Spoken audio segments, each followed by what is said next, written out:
Olá, sejam muito bem-vindos ao Tudo de Pets Podcast, o seu novo ponto de encontro sobre a saúde animal.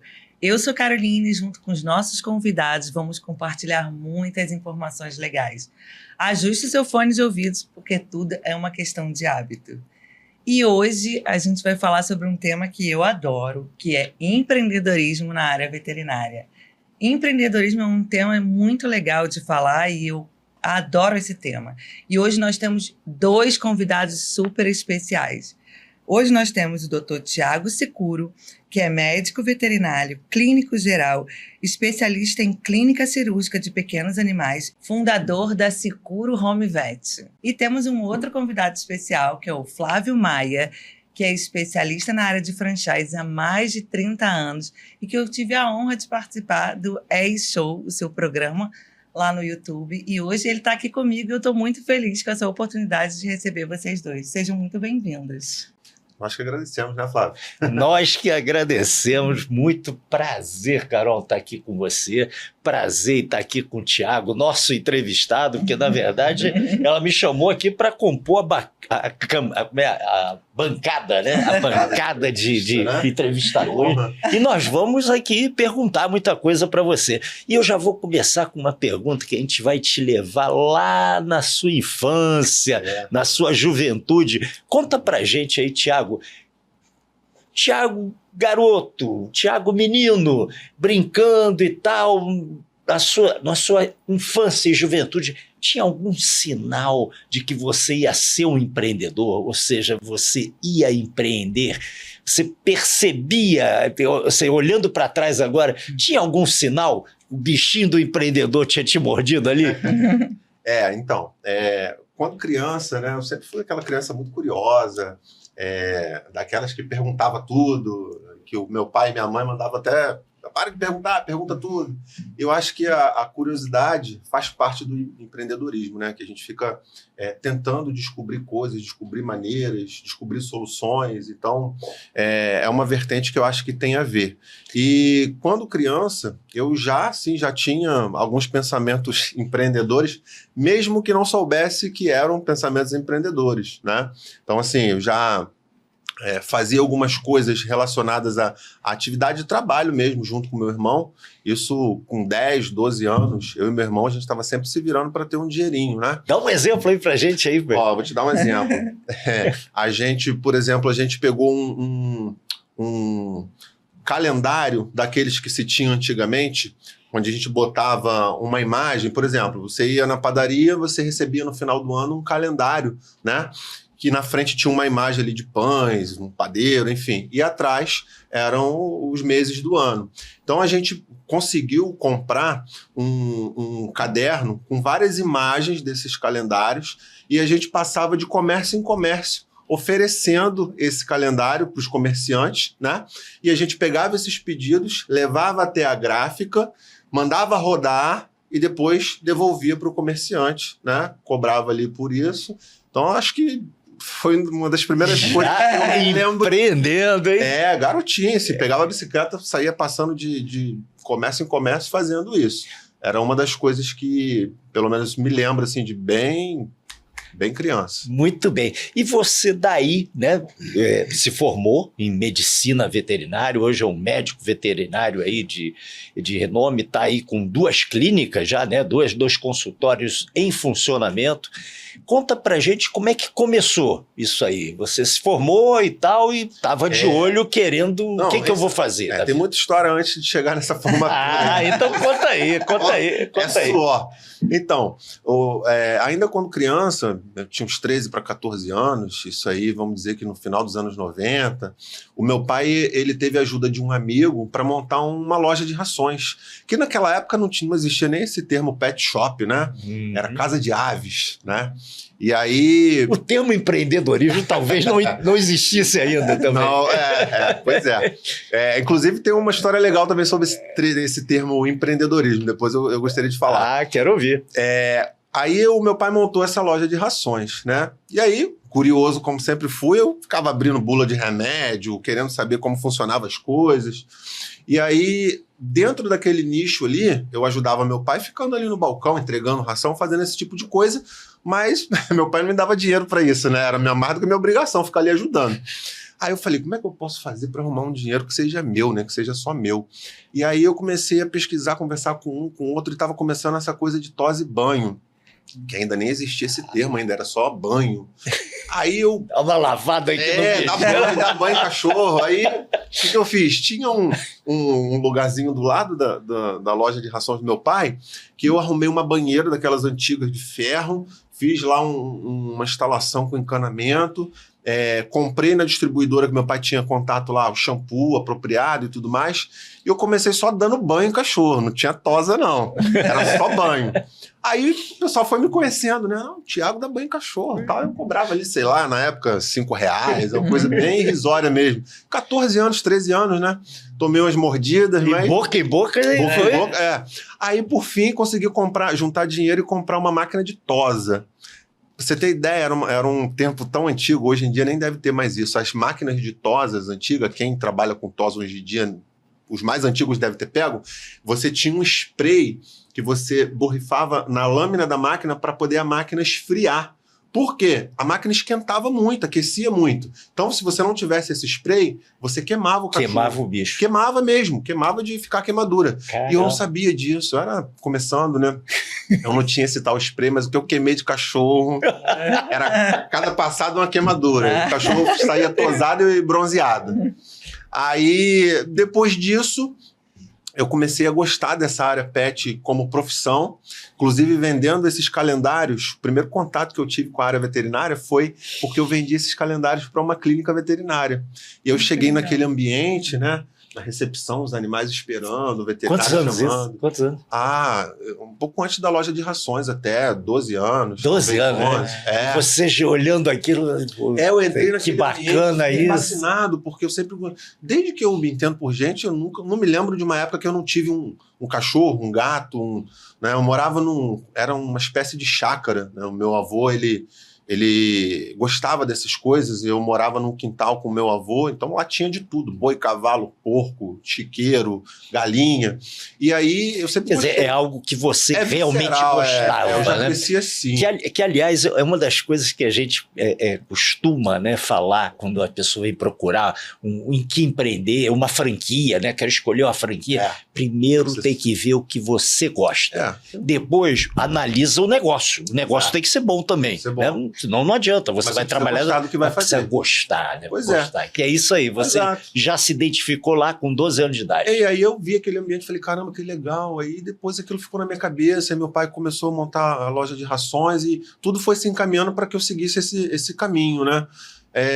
Mas assim, até chegar na faculdade foi bem complicado, porque nessa época eu me lembro que eu fiz alguns pré-vestibulares, né?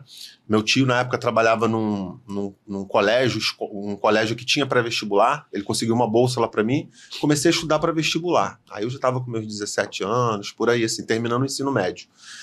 Sendo que o curso de medicina veterinária, ele é um curso bastante concorrido até hoje, né? Naquela época, por exemplo, nem existia ENEM. Era uma proporção assim de 30 pessoas para uma vaga. Tinha que estudar bastante. Tinha que cair dentro. Cair dentro. Aí eu cheguei a fazer, no total, 3 vestibulares para medicina veterinária. Um quando estava no ensino médio ainda e outros 2 depois. E eu sempre ficava ali raspando, sabe? Assim, teve uma vez que na Rural... eu me lembro como se fosse agora, eram 150 vagas, eu fiquei em 156, e aí tiveram ali as reclassificações, eu parei em 152, mas eu não entrei. E aí, engraçado que o meu tio, ele trabalhava nesse pré-vestibular, e para ele, até hoje eu lembro disso, foi motivo de orgulho para ele, porque eu me lembro que saiu uma lista de aprovados até 160, que era o que a Rural dizia que foi aprovado. A partir dali você tinha que ser classificado. E aí o meu nome saiu lá e meu tio ficou todo bobo, né? Ai, meu sobrinho passou, mas coitado, não sabe ele que eu não entrei. Enfim, a vida me levou para outros caminhos e aí eu comecei a trabalhar com outras coisas que não estavam ligadas à medicina veterinária. No final das contas, eu fui fazer educação física. É mesmo? Olha que loucura, né? Entrei na faculdade de educação física por intermédio de um amigo meu e segui até o final, mas frustrado. Completou a faculdade? Completei, terminei. terminei. Essa eu não sabia, hein, Thiago? Que bacana. Novidade, né? Então, eu sou formado também em Educação Física. Que Formei bacana. em 2008. E aí, ainda com aquele sentimento, né? Meu Deus. A paixão, né? A paixão, né? O que eu vou fazer e tal e tal. E nessa época, eu trabalhava numa financeira. Eu era analista de crédito de uma financeira. Né? Então, a minha vida estava totalmente bagunçada, porque eu ainda não tinha atingido o meu principal objetivo. E aí, eu comecei a pesquisar como eu poderia fazer, porque agora já era outro cenário. Eu estava trabalhando, eu tinha horários para poder seguir, e eu precisava fazer um curso que era integral. Como é que eu ia fazer essa proeza? A veterinária era o dia todo. No tempo que eu entrei, a gente ainda estudava o dia todo. Do meio para a faculdade para frente, tiveram algumas mudanças e a carga horária reduziu, mas enfim. Aí, eu lembrei que das faculdades particulares, algumas delas tinham alguns convênios, né, com, por exemplo, a pessoa que já tinha um nível superior tinha um desconto. Aí fui parar numa universidade privada, perguntando sobre isso, só que já não valia mais essa lei. E aí eu me lembro como se fosse agora também. Uma funcionária chamada Andréia, que depois virou minha amiga, ela trabalhava no setor de benefícios, que era o setor que cuidava de bolsas e tudo mais. Aí eu, caramba, mas Andréia, como é que eu faço então, se eu quiser, de repente, uma bolsa? Existe algum jeito de eu conseguir uma bolsa? Aí ela foi e falou assim, olha, não, só se você realmente trabalhasse aqui. Funcionário tem bolsa de 100%? Aí ela falou, tem, funcionário tem bolsa. Aí eu falei assim, e aonde que é o RH aqui? Tô dentro. Aí ela foi e apontou o prédio. É lá, ó.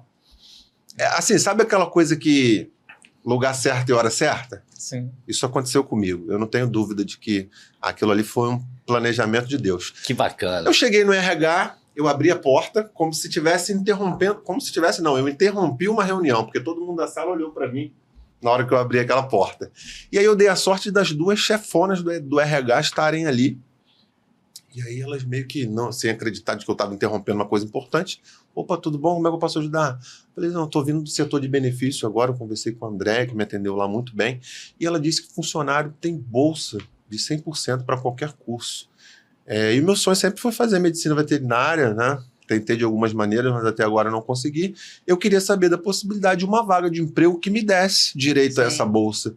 E assim, elas... Caramba, que cara maluco, né? Do nada chegar e falar assim uma coisa dessa, interrompendo uma reunião. E elas, interessante assim a sua postura, né? De chegar aqui e querer saber sobre isso. Aí ela falou assim, olha, deixa o seu currículo ali com a nossa secretária, que a gente vai tentar ver sim. Quando eu tava... Me permite uma interrupção. Sem dúvida. Característica marcante de um empreendedor. Determinação e coragem. É verdade. É verdade. Vamos lá, bacana. E aí... Depois daquela atitude, né, eles ficaram lá meio que um olhando para a cara do outro, eu desci, quando eu desci as escadas, eu esbarrei com minha tia, que já trabalhava lá nessa instituição para mais de 10 anos, eu nem sabia. Caramba. Mas ela trabalhava assim, nos serviços gerais, né? Sim. E era uma pessoa muito querida por todos, porque ela sempre foi realmente uma pessoa muito boa. E aí ela, Thiago, tá fazendo o que aqui, Thiago? Eu falei assim, tia Lúcia, olha, eu vim aqui porque eu tô querendo estudar medicina veterinária, me disseram que funcionário tem desconto, e aí eu tô tentando aí, você foi lá no RH? Eu falei, fui, então deixa que eu vou lá falar com ela. Aí ela foi lá e interrompeu pela segunda vez. Fulano, olha só, esse que veio aqui agora é meu sobrinho, gente muito boa, tá? Estudioso, trabalha, e ele realmente sempre quis ser veterinário. Aí aquilo ficou marcado ali. E aí depois de algumas semanas, ninguém me ligou, nada aconteceu. Eu falei assim, meu Deus, acho que não vai rolar não. Aí eu tinha anotado o telefone de lá, fiz a minha primeira ligação. Opa, tudo bem? Falei com Jennifer, que era a secretária da gestora, né, de RH. Ô Jennifer, quem tá falando aqui é o Thiago, aquele rapaz que teve aí, interrompeu a reunião. Queria saber se já tem alguma posição. Thiago, olha só, a Paula, né? A Paula já falou sobre você, ela disse que chegou um cara lá perguntando sobre isso. Já estamos com o seu currículo, que eu mandei por e-mail, né? Realmente ela tá tentando vir aqui, mas é muito difícil, porque como é que ela vai arrumar uma vaga para você fazer um curso integral? Você vai ter que trabalhar poucas horas, a sua remuneração vai ser muito baixa e você vai ter que estudar o dia inteiro. Então, assim, para te encaixar numa coisa aqui tá um pouco difícil. Eu falei, não, diz para ela que eu não me importo com o salário, eu só preciso da bolsa. Aí eu já trabalhava, nessa época eu estava como gerente da financeira, então assim, tinha alguns benefícios relativamente bons e um bom salário, mas eu estava disposto a andar 10 passos para trás. Sim. E aí, nada aconteceu. Passaram mais umas 2 ou 3 semanas, eu liguei pela segunda vez. Oi, Jennifer, tudo bem? Desculpa ligar de novo. Ah, Thiago, olha só, elas estão vendo aqui, mas parece que eu acho que você não vai querer não. Mas por quê? Porque o salário vai ser muito baixo, você vai ter que trabalhar só 4 horas por dia. E o salário vai ser muito baixo. E aí eu falei assim, não, reforça com elas que eu não estou interessado no salário, eu quero saber somente do curso. E aí, por fim, eles realmente ligaram para mim, pedindo para que eu fosse lá. E aí eu fui, eles me apresentaram a proposta, e a primeira coisa que eu quis saber, vai ter direito à bolsa? Elas falaram, vai, não, então eu quero. Resumidamente, para fechar esse bloco, né, eu diminuí o meu ganho em, sei lá, umas 20 vezes para poder ter acesso a esse curso, com a possibilidade de ainda não conseguir, porque tem 3 meses de experiência. Se acontecesse alguma coisa, eles poderiam me mandar embora e eu não poderia estudar. Mas no final deu tudo certo, eu consegui ficar nessa vaga, que era uma vaga chamada Apoio Administrativo Interno. A minha função era instalar DataShow, retroprojetor na época, né? Me lembro bem. Aquelas do agora Tada não sabe o que é isso. Carregar a caixa de som, enfim, eu fazia essas coisas, eu era do audiovisual, mexia com tudo relacionado a isso, para auxiliar os professores nas aulas, né? E aí eu fiquei assim por um bom tempo, estudando e trabalhando, mas a minha carga horária de trabalho era à noite, porque eu tinha que estudar o dia todo. Então eu chegava na faculdade no final do dia e ficava lá até a última aula. Depois da última aula, eu tinha que trancar todas as portas, desligar todos os disjuntores, desligar todos os ar-condicionados. Chegava em casa, já era quase 1h da manhã. Mas foi suado. Foi suado. E aí, deu tudo certo.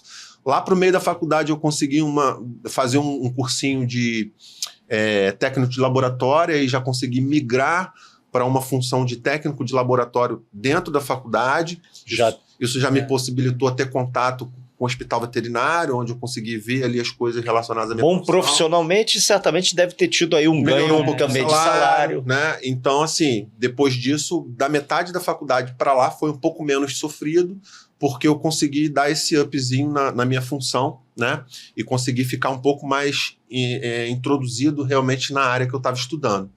E daí para frente deu tudo certo. Quando eu terminei, eu ainda tive a honra de ser convidado por essa mesma gestora de RH a ficar no quadro de veterinários da universidade, porque ela falou, o que você fez, ninguém nunca fez. As pessoas já tentaram estudar e trabalhar e a maioria... com certeza você teve um bom resultado, desempenho também. Né? Sim. E aí, assim, eu logo depois que me formei, continuei ainda na universidade como médico veterinário, né? Trabalhava lá auxiliando o pessoal no estágio supervisionado, né? E atendendo os pacientes, e dali para frente, graças a Deus, deu tudo certo. Que trajetória bacana, Thiago, parabéns, parabéns, que determinação, né? Foi. E olha, foi uma história legal. E vitorioso, né? Que você conseguiu o teu objetivo. Bem, agora nós estamos chegando, então, no momento em que você vai abrir seu primeiro consultório. Como é que foi isso aí? Então, eu, na verdade, depois que me formei e continuei trabalhando na faculdade, eu saía de lá e eu tinha meus clientes, meus pacientes, né? Começa sempre com família, conhecido, vizinho, né? Aquelas pessoas que estão mais próximas de você e têm um pouco mais de confiança.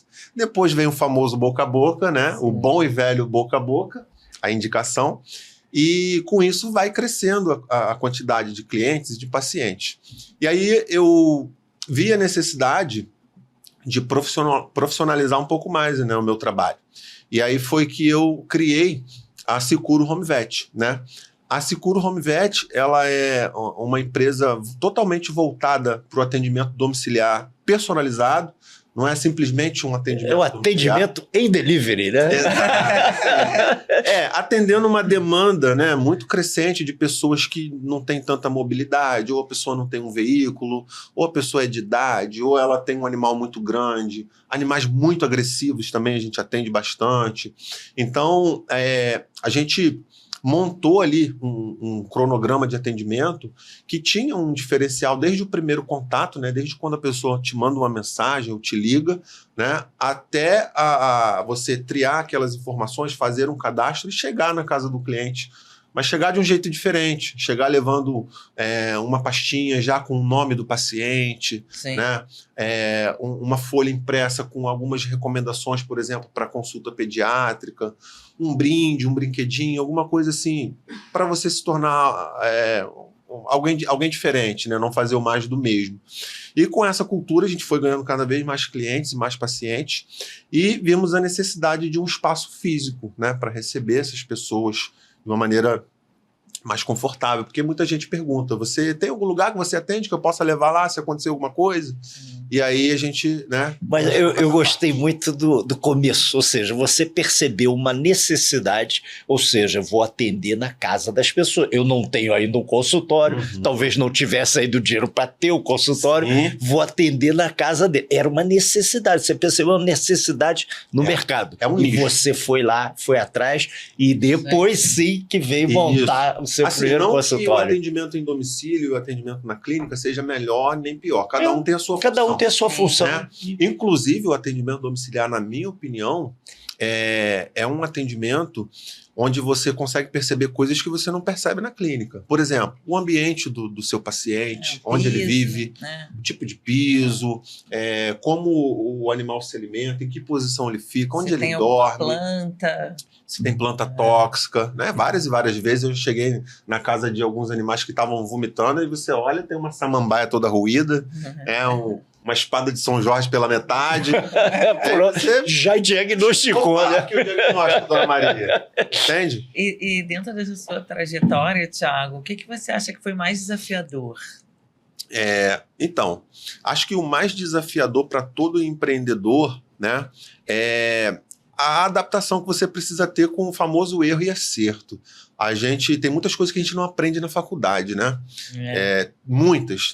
Eu acho o seguinte, a área da saúde, de maneira geral, não só na medicina veterinária, ela é muito deficiente em relação à formação de empreendedores. Sim. A área da saúde, ela se preocupa muito com a parte técnica. Né? Você precisa ser um bom médico, um bom veterinário, um bom farmacêutico, um bom enfermeiro, mas esquecem de te ensinar sobre gestão financeira, esquecem de te ensinar sobre empreendedorismo, sobre legislação necessária para você ter as licenças necessárias, né? A precificação dos produtos e dos serviços. E você foi buscar esse conhecimento? Sim. Como é que foi isso? Suado, né?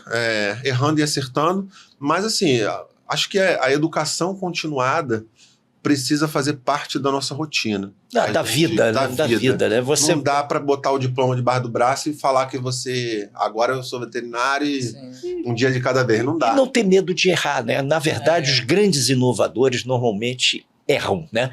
Tem que saber corrigir o erro rapidamente. Isso. Então, assim, o tema da nossa entrevista aqui, do nosso podcast, o tema principal, empreendedorismo. Eu acho que a gente tem muito para explorar nesse tema, né? A gente tem muito para poder aprender sobre isso, e o profissional da saúde ou de outras áreas também, ele precisa empreender, né? A gente tem muitas pessoas com talentos diversos, ideias fenomenais, que às vezes só falta a coragem de botar em prática, né? Sim. O empreender, né? A palavra empreender, até que a gente comentou no começo do podcast. Isso, estou curioso para saber. Ela tem um significado, né? Não é à toa, né? Como a maioria das palavras da nossa língua, que vem do latim, o prefixo e o sufixo de empreender. O empre, ele dá alusão a entre, né? Traduzindo do latim para o português. E o final dessa palavra, ela se relaciona ao comprador. Então, quer dizer, é alguém que está entre uma ideia ou um produto e o comprador desse produto ou dessa ideia, né? Então é você identificar uma dor de alguém, achar a solução para aquilo e fazer a ponte entre a pessoa que só estava querendo aquilo, né? Então, assim, às vezes você não tem um produto para vender, você tem uma ideia. E essa ideia faz de você um empreendedor. né? Exatamente, mas tem que ter determinação, senão você não chega lá. Tem que ter. Tem um escritor brasileiro e empreendedor nato também, que eu gosto muito, que é o Flávio Augusto, que é o seu xará. Flávio Augusto, né? Lá da bem. Geração de Valor. Conheço né? bem, inclusive começou com essa área de franquias também. Exato, né? No WhatsApp, né? Exato. Então, ele tem lá, num dos best-sellers dele, tem lá a tríade do empreendedorismo, que são os 3 pilares principais, né? Que é a visão, né? O que é a visão? A visão por exemplo, tem ali um tronco de árvore. Uma pessoa comum olha apenas um tronco de árvore. Um escultor, por exemplo, olha e vê uma obra de arte caríssima. Isso é ser empreendedor, é ter visão, é olhar além das coisas que você, né, que todos veem. Então, o empreendedor ele precisa ter visão. O segundo pilar que ele relata é a coragem. Né? Coragem. Sem coragem, a gente deixa de tomar muitas atitudes que, de repente, abriria uma porta, né, que, se você não tivesse coragem, essa porta estaria lá fechada. Né? E, por fim, e eu acho que uma das mais importantes, a competência, né, que é o terceiro pilar. Não adianta você ter visão, ter coragem, mas não estar qualificado para desenvolver uma determinada função. E eu acrescentaria a resistência. A resiliência. Resiliência, né? Porque eu acho que todo o caminho do empreendedor, se você não tem essa resistência, eu gosto mais de resistência do que de resiliência. Porque cada dia é uma luta.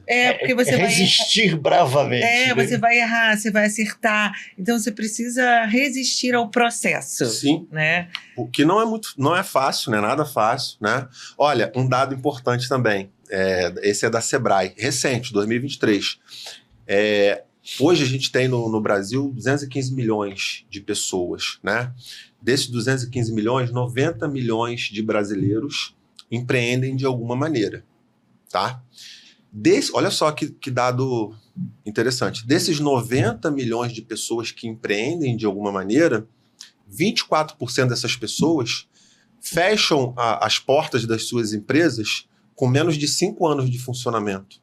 Então, quer dizer, isso diz muita coisa. Isso diz sobre preparo, falta de educação continuada, de educação financeira, de resistência, resiliência, né? E também, assim, de repente, uma falta de uma boa pesquisa de mercado, da pessoa tentar compreender se realmente aquilo é o que faz os olhos dela brilhar, como você disse no começo. Não adianta a gente... Hoje em dia, o que tá muito legal é a área de tecnologia. Aí você que não gosta nem de matemática vai lá estudar programação. Não vai dar certo. Não, é isso que o Flávio falou no início, né? Você precisa se encontrar. E você acha que a clínica veterinária é um bom negócio? Eu acho o seguinte, o mercado pet, de maneira geral, ele é um negócio espetacular, né? Porque hoje no Brasil a gente tem mais... animais de estimação do que crianças, tá? Hoje a gente tem crianças entre 0 e 13 anos, em torno de 44 milhões. Chuta aí um número de quantos animais de estimações a gente tem nos lares brasileiros. Só chuta. 200 milhões. Chutou um pouquinho alto. 159 milhões. Entre cães, gatos, animais exóticos, né? E pets não convencionais, répteis, aves e tudo mais. Desses 159 milhões, 79 milhões são cães e gatos, que é o principal nicho de atuação do médico veterinário. Bicho doméstico, vamos chamar isso, assim, né? Isso. E assim, de todos os brasileiros, 70% tem ou conhece alguém que tenha um pet em casa, né? Esses são dados do Sebrae e da ABIMPET, que é a Associação Brasileira de Indústria Pet. Então, quer dizer, é um mercado em crescente expansão, né? Ou já era antes da pandemia. Depois da pandemia, aconteceu um fenômeno, né? Que tudo que envolve pet praticamente triplicou, quadruplicou de produção, de atendimento, enfim. Sim. Depois, claro que isso se equalizou, mas o divisor de águas aí foi a pandemia. Muita gente adotou animais de estimação, né? E com isso o mercado pet cresceu ainda mais. Mas hoje no Brasil, a gente é a terceira maior indústria, né, de mercado pet do mundo. Sim. Somos a terceira maior indústria de produtos e serviços relacionados ao mercado pet. Eu não tenho dúvida, é um mercadaço. É. Agora, me diga uma coisa, você tem ou está em busca constantemente de diferenciais para o teu negócio? Ou seja, e aonde estão, como buscar isso? Sim, Fala um sim. pouquinho disso para a gente. Na minha área de atuação especificamente, que é a parte de serviços, né, e alguns produtos, né, como vacinas, enfim, mas a maioria é serviço, que é a consulta, né, são os procedimentos, enfim. É uma parte que a gente precisa realmente ter um diferencial. Por quê? A demanda de pessoas é assim, em cada esquina tem uma clínica, né? A verdade é essa. Então, você precisa ter um diferencial. E o diferencial que eu particularmente defendo é o bom atendimento. É o bom e velho atendimento. O que seria um atendimento diferenciado, né? A pessoa tem que chegar lá e ela tem que se sentir acolhida. Ela está, na maioria das vezes, num momento difícil, apreensiva, nervosa, com o pet doente. Então, o bom atendimento, o esclarecimento de todas as dúvidas daquela pessoa, né? O pós-atendimento, na minha opinião, às vezes é mais importante do que o próprio atendimento. O diferencial, assim, da minha rotina, particularmente, é o seguinte: é abraçar o cliente, né? Receber esse cliente com um afeto, né? Uma preocupação, se botar no lugar dele. E, um pouco de empatia. Exato, né? empatia. Momento, você resumiu tudo numa palavra, empatia, né?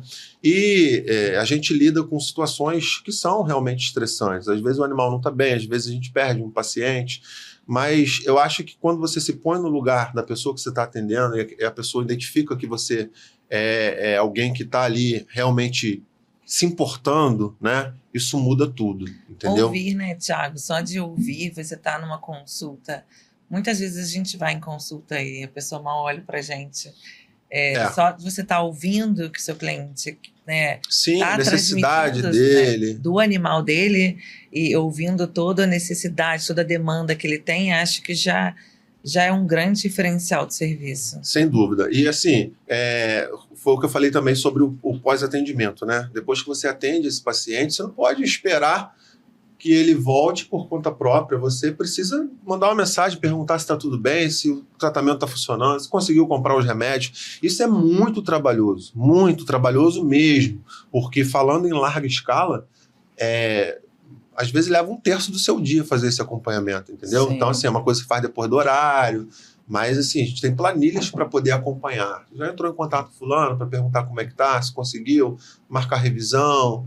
Esse acompanhamento, né, esse pós também é super importante, né? Não só na medicina veterinária, mas em qualquer nicho. E certamente tem um desafio aí que é gente, né?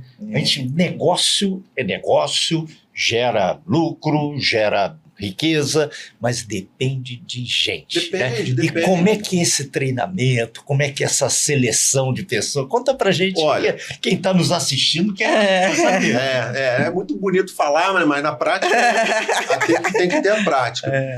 Assim, um exemplo que eu sempre dou, né? Vamos supor que você chegou agora na minha clínica, né? Uma coisa é eu falar assim: aceita um cafezinho?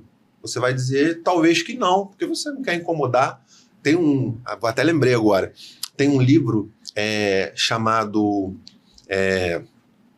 O Jeito Disney de Encantar os Clientes, né? De um escritor americano, Michael D, é um D abreviado, e que ele diz o seguinte: 50% das pessoas que a gente oferece alguma coisa tendem a não aceitar, ou por vergonha, ou porque não quer incomodar, mas o jeito que você oferece vai dizer muito sobre o que ela vai responder. Então, por exemplo, eu posso falar para você assim: aceita um cafezinho? Não, então tá bom. Aí eu posso falar também desse jeito: olha, acabei de passar um cafezinho aqui fresquinho. A senhora quer com açúcar ou com adoçante? Entende a diferença? Ou bem prefere diferente. sem nada? Bem diferente. E a forma de falar, né?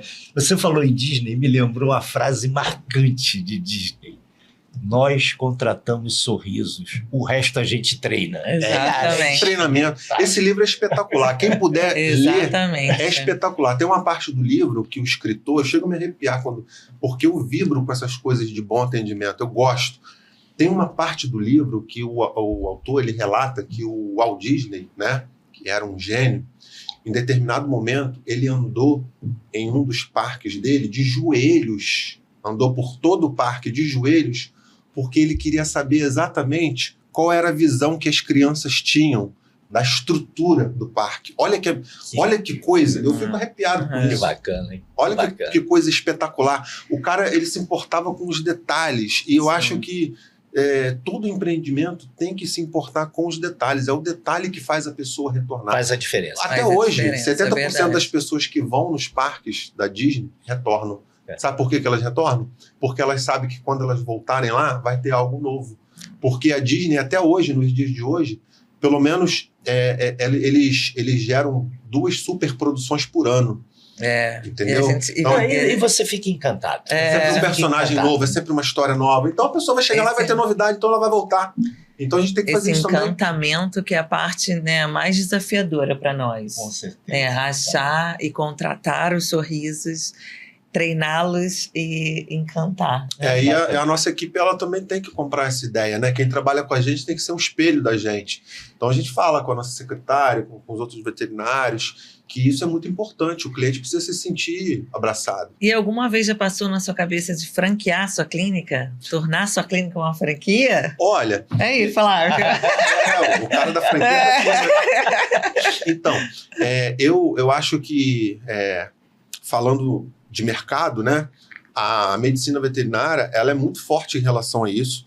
Já existem algumas franquias, né, dessa área de serviço veterinário, algumas até que fazem um apelo que eu não concordo muito, né, mas é uma opinião minha, é um apelo de oferecer um preço muito baixo, que desvaloriza o profissional, para poder gerar, digamos que, fluxo intenso. E, na minha opinião, um bom atendimento não pode ser um atendimento rápido, né? Tem que ser um atendimento detalhado e demorado. E essa é a verdade, né? Mas, falando em franquia, eu acho que a parte de atendimento domiciliar, eu já tive algumas ideias desse tipo, acho que cabe muito bem uma franquia.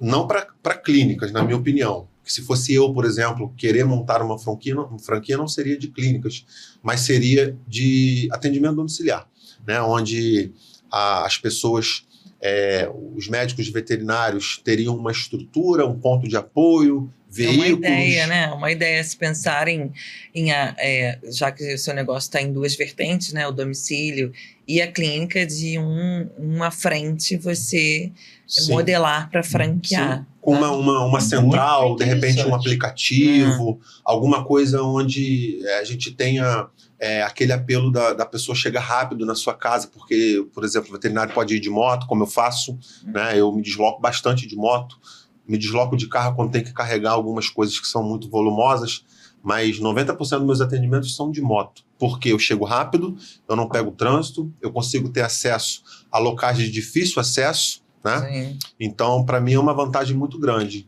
Muito interessante essa tua ideia e podemos conversar depois sobre isso. Mas eu vou aproveitar aqui uma pessoa que tem uma franquia na área veterinária para falar. Fala um pouquinho pra gente aí das vantagens, desvantagens, vamos dizer, de ter uma franquia, ter um negócio franquia. Primeiro, tem que ser franqueável, né? E você identificou isso, trabalhou, formatou, ou seja, você está estruturada com a sua franquia e agora está começando a expandir, né? Conta pra gente um pouquinho disso. Eu acho que o primeiro passo, a primeira vantagem que eu enxergo é o know-how que você vai passar. Então, de você pular algumas pedras do seu caminho. Então, assim, você comprar uma marca que já está consolidada, que é o conceito da franquia, ela vai te possibilitar pular ali algumas etapas de erros que já foram cometidos. Isso eu acho uma super vantagem. A outra é ter processos estruturados, treinamentos, você ter um marketing que te dá suporte, de forma que você não é comprei a franquia, agora eu vou vender, né? Tem a parte do empreendedor junto com o franqueado seguindo os processos, mas se você seguir direitinho, você já tem um caminho ali que já foi mapeado, né? E tem todo um suporte. Sim. Isso eu acho que é a grande vantagem, que eu errei muito, né? ao longo desses anos. E eu acho que também o tempo, né, que a empresa tem, vai criando, vai mostrando, vai fazendo a evolução. Então, esses erros que eu cometi, hoje quem compra Tudo é Vet não vai cometer, né? Com certeza. Isso é verdade. E no caso você tem, né, uma franquia que na verdade são venda de produtos, né? Ou seja, são produtos, são medicinais, né? Para medicamentos pets, personalizados. Né? Medicamentos personalizados que são de manipulação, inclusive. Isso, né? a manipulação veterinária, ela produz medicamentos personalizados. Então, é um nicho, uma demanda do mercado. O Thiago está aqui para comprovar que você não precisa cortar o comprimido, você não precisa colocar no pão, você não precisa colocar na salsicha. A aceitação é muito melhor. Você pode fazer da melhor forma que o animal gosta, no sabor que ele mais gosta, do jeito que ele mais gosta, porque tem estudos que mostram que 40%, né, 4 entre 10 animais concluem seu tratamento até o final com sucesso. E a manipulação entra justamente para aumentar essa adesão. Então, é um nicho que vem crescendo. Quem nunca teve um cachorro que botou no pão, ele comeu o pão e jogou o comprimido fora? Já tem um sisteminha próprio que Não você é? para com a língua. Eu ficava Comprimido pra cá, pensando. o pão pra cá. Eu ficava pensando. E outra, assim, eu há muito tempo, eu tive uma cachorra que eu dava em pedacinhos de salsicha, e hoje eu fico pensando, meu Deus, hoje nem eu como salsicha, né? E eu dava um medicamento ali que era a única coisa que ela comia, que ela gostava. O restante ela cuspia toda. Então, às vezes a gente acha que tá fazendo um bem e acaba que tá, né, tratando uma doença e gerando outra. E a manipulação entra para isso. E a pessoa vai ter todo o know-how, todo o treinamento, saber como é que faz, a melhor forma que faz, o que é adequado para animal. Isso é uma pergunta que me fazem muito. Se é exatamente igual à farmácia humana. Tem muitos veículos, conservantes que são tóxicos para os animais. Então, é como você falou, é o detalhe que faz a diferença. Agora eu imagino quando você começou, o que você passou para poder chegar nas receitinhas, né? Prontas. Pois é. O Thiago tá com a gente. Embalagens. Ela tem umas embalagens maravilhosas, desenhadas, lindas.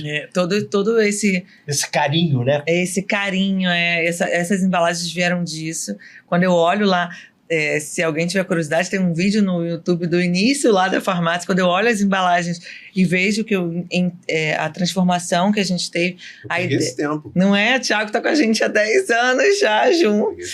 E quando a gente fez essa grande transformação nas embalagens, que foi uma grande virada na marca, principalmente nessa demonstração de carinho, de receber como se fosse um presente. Eu queria que as pessoas se sentissem presenteadas.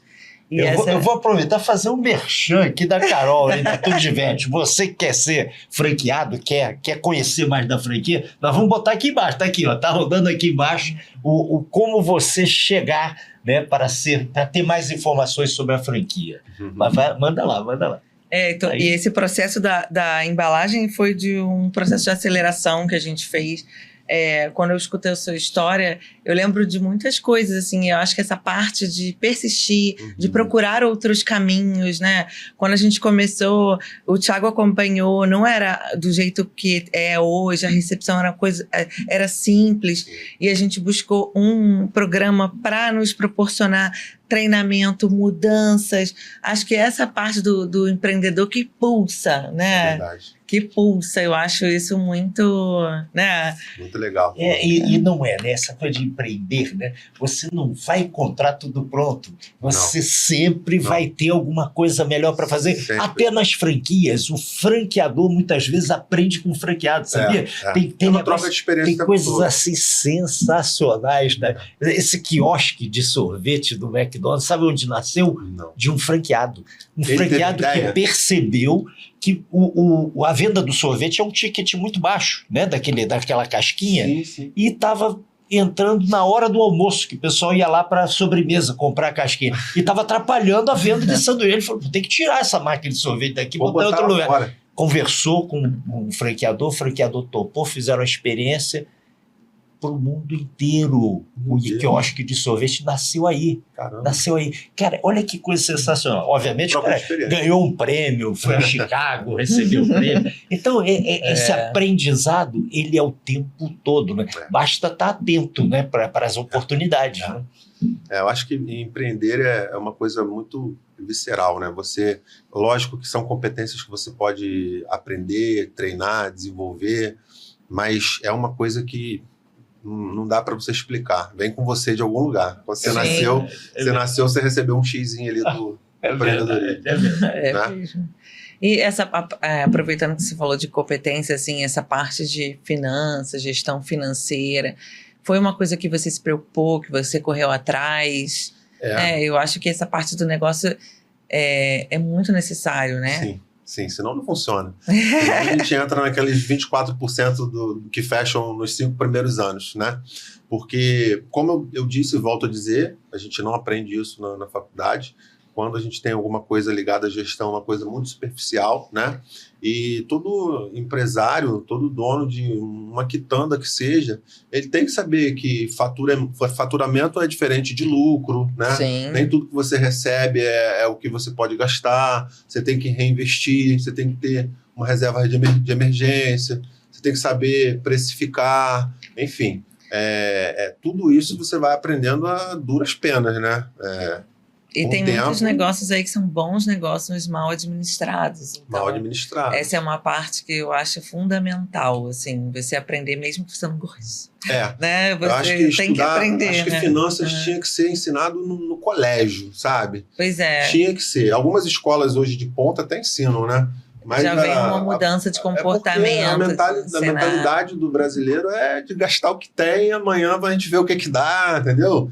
E não pode ser assim, né? Isso daí vai gerar frustração, problema, enfim. Se a gente não conseguir controlar o nosso caixa, uma hora a engrenagem vai travar. Sim. E de algum lugar esse dinheiro vai ter que sair. Se não tiver, dá problema. Então, a gente precisa fazer a engrenagem girar de um jeito que ela não pare. Sim, né? sim. E, assim, outra coisa. Eu acho que saber precificar é o grande ponto, né? Porque a conta tem que fechar, gente. A gente é veterinário, a gente trabalha com amor, a gente trabalha por amor, mas a gente também não pode ter essa cultura de que, sabe? Ter medo de dar o seu preço. Infelizmente, é um mercado como qualquer outro, é como se fosse uma padaria, um mercado, um supermercado, qualquer coisa, entendeu? Um negócio. O cliente precisa entender que, assim, a luz do corredor que guiou ele até o consultório, aquilo está embutido no preço da consulta, sabe? Tem que ser assim, tem que ser mesmo contando migalha, porque precisa ser justo para todos os lados. E né? se você fizer um bom atendimento, ele sair satisfeito dali, isso tem valor. O cliente tem que enxergar o valor e não o preço. O valor e não o preço. Né? Porque você vê aí, né, serviços com, sei lá, 90% a menos do valor, né, do preço, mas que claramente não tem o mesmo valor, entende? Sim. Então, eu acho que isso tudo tem que ser botado em consideração. E saber lidar com finanças, isso faz parte da saúde financeira de toda empresa, de todo lar, né? Não só para a empresa, mas a gente tem que saber isso para a vida, né? Sim. Então, não tem jeito, tem para onde correr. A gente está caminhando agora mais para o final do programa, que uma pena que está muito delicioso falar sobre isso. E eu queria que você falasse um pouquinho sobre a sua expectativa do futuro, né? Como é que você se enxerga, como é que você enxerga a sua empresa, o mercado? Eu sou bastante otimista, né? O empreendedor, ele tem que ser otimista, se não for, ele escorrega. Não é empreendedor. A gente acaba, né, tendo que ser, a gente é obrigado a ser otimista. É verdade. E o nosso mercado, o mercado da medicina veterinária, ele é um mercado abençoado por Deus, porque hoje os pets são da família, né? Eles fazem parte. Tem um estudo da USP, né, Universidade de São Paulo, de psicólogos e sociólogos que eles estão estudando um fenômeno chamado de... tem o pet friendly, né, que é conhecido como amigo dos animais, isso é restaurantes que recebem animais, shoppings, é um fenômeno. E tem um fenômeno agora que eles botaram o nome de pet parent, pet parent, minha pronúncia não é muito boa, né? Mas é como se o pet fosse um parente, né? As pessoas estão tendo um desenrolar psicológico, isso é um estudo muito sério que rola lá, que os seres humanos estão tendo uma afinidade muito grande, um afeto muito grande, e isso passa por várias sensações e sentimentos, desde o luto, liberação de endorfina, o prazer de estar com o animal, né? Então, esse fenômeno, ele traz ainda mais o pet para próximo do ser humano, porque o pet está sendo visualizado como um membro real da família, né? Então, o que eu quero dizer com tudo isso, né? Para poder exemplificar, uma pessoa hoje, ela age totalmente diferente de uma pessoa de 10 anos atrás que tem um animal. Acabou aquela coisa de alimentar o pet com qualquer coisa. A pessoa quer dar o melhor alimento, a pessoa quer dar a melhor vacina, a pessoa quer que o animal viva o máximo possível. Sim. E aí entra a medicina veterinária preventiva, que é muito mais eficaz do que a corretiva. A corretiva é aquela medicina que a gente faz quando o animal está doente, quando o animal está mal. E a preventiva é aquela que a gente faz para que ele nem adoeça. Tenha mais saúde, né? Entende? E ele passa a viver mais anos. Mais anos. Né? Então, assim, esse estudo ele mostra que os animais eles estão cada vez mais... Isso é bom por um lado e não é tão bom pelo outro, tá? Porque os animais eles não podem ser totalmente humanizados, né? Mas eles estão sofrendo um processo de familiarização, né? A famosa família multiespécie, que precisa existir um meio termo em relação a isso, mas para o mercado veterinário isso é uma coisa espetacular, porque é uma fatia do mercado que a gente consegue trabalhar bastante ainda, né? Hoje, 60% dessa fatia vai para o pet food, né? Do mercado veterinário do Brasil, que é o terceiro maior do mundo, 60% do consumo é de alimentação, é onde se investe mais de pesquisa, de estudos, são as empresas que formulam produtos alimentícios, né? Em segundo lugar, uma coisa que eu também não concordo muito, 60% contra 11% vem da compra de animais, os animais que são comercializados, né? Então, quer dizer, é uma segunda fatia. Abaixo disso ainda vem os produtos veterinários, com 9%. Então, quer dizer, medicamentos, insumos, tapete higiênico, coisinhas assim, né? E abaixo disso ainda vem os serviços veterinários, com 8% dessa fatia. Então, quer dizer, como é que isso vai se escalonando, né? Então, ainda assim, a gente tem muita coisa para poder explorar desse mercado. É um mercado crescente, é um mercado que está avançando, né? E acho que pensar no seu negócio, pensar nas suas expectativas daqui a alguns anos, pensar em serviços diferenciados, né? Como a gente pensa, olha, nós estamos envelhecendo, a população está envelhecendo, que serviços eu posso oferecer para esses idosos daqui a 20 anos? E a mesma coisa são os pets, se a gente está, né, com um foco tão grande na medicina preventiva, e antes eles viviam 16, agora eles vão viver 25, o que eu vou oferecer de serviço? As necessidades começam a mudar também, Como que eu vou atender na casa melhor? Uhum. Isso é uma coisa para o seu negócio ir crescendo, né, Flávio? Com certeza, com certeza. E é a o mercado, é manipulação... você acompanhar as necessidades do mercado, né? E assim, a farmácia de manipulação, eu acho que entra muito forte nisso, né? Porque hoje a gente tem aí os nutracêuticos, os famosos nutracêuticos, que, assim, na maioria das vezes dão uma longevidade, né, para o animal.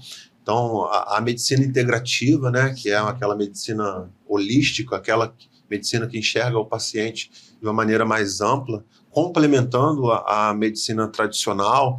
Então, acho que tudo isso aí faz com que o nosso mercado ele cresça cada vez mais, tanto em relação à parte técnica, né, quanto em relação à parte comercial também, que é necessária. A gente está aqui falando de empreendedorismo, né? Então a gente não consegue falar de empreendedorismo sem falar da parte comercial. Às vezes sou um pouco, né? Sim. Mas é preciso falar. É natural, é natural. Muito bem, Thiago, estamos caminhando para o final. E o grande finale dessa entrevista é o seguinte, é você dando dicas. Você mostrou que você tem empreendedorismo na veia. Aqui. Tá na veia. Não, você mostrou claramente, você mostrou paixão pelo que você faz e você mostrou o tempo todo que você tem isso realmente impregnado em você. Eu gostei e bastante. a gente queria que você passasse para quem está nos acompanhando, dando dicas para quem quer começar a empreender. Quais são as dicas que você dá olhando para aquela câmera? Nessa ali? Isso. Bom, vamos lá.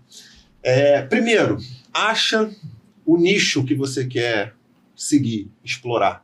Eu acho que todo dia, quando você sai de casa, você precisa ter prazer no ato de ir trabalhar, né? É o que eu sinto hoje. Eu tenho prazer de acordar e falar assim, estou indo trabalhar.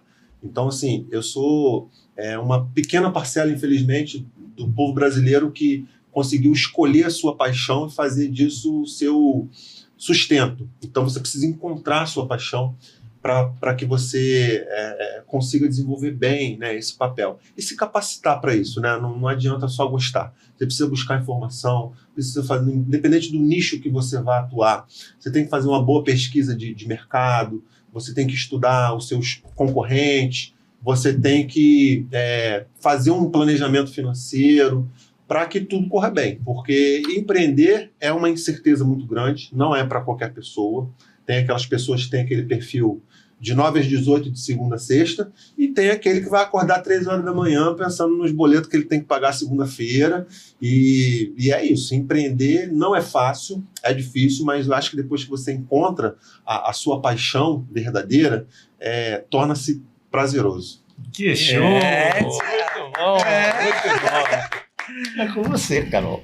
Eu quero agradecer você, Flávio. Queria que você também falasse suas considerações finais. A gente está indo, foi uma honra esse programa, foi muito legal de gravar. Foi minha. E eu fiquei feliz de ter vocês aqui. E quem não assistiu ainda o programa do Flávio, é show, tem que assistir, principalmente se quer empreender, quer conhecer sobre negócio. É um programa, tá no canal do YouTube, a gente vai colocar na descrição também. E acho que vale super a pena vocês assistirem todos os episódios, né? Que bom, olha, foi um grande prazer estar aqui, de estar com você, né, desse convite, adorei, e estar com o Thiago, conhecer o Thiago, né, você eu já conheço, já estamos trabalhando juntos, mas o Thiago não tinha tido a oportunidade, olha, muito bacana mesmo, adorei ver como você fala, né, com paixão do seu negócio, e empreender é exatamente isso, cara, porque não é fácil, não é fácil, mas vencem aqueles que realmente são determinados e têm paixão pelo negócio. Olha, parabéns, adorei as dicas aí, como você passou, já imaginava, e sensacional. Foi um grande prazer Mas mesmo. foi todo meu. Valeu. Ai, obrigada. Obrigado, Carol. Eu que agradeço novamente. Eu admiro o trabalho dos dois e ter vocês aqui comigo foi um episódio assim para fechar com chave de ouro. Então, legal. Se você não assistiu ainda os episódios anteriores, eu deixo o convite para que você já clique aí, já assista todos os episódios. Foram 12 episódios dessa primeira temporada com muitas dicas legais, com muitas coisas interessantes que vão te ajudar na sua rotina aí com o seu animal na sua casa, né, nas suas dúvidas, as dúvidas mais comuns. E se você quer entrar nesse negócio, quer entrar nesse meio, eu vou deixar também aqui o link da Tudo The Vet para que você tenha mais informações. Muito obrigada e até a próxima.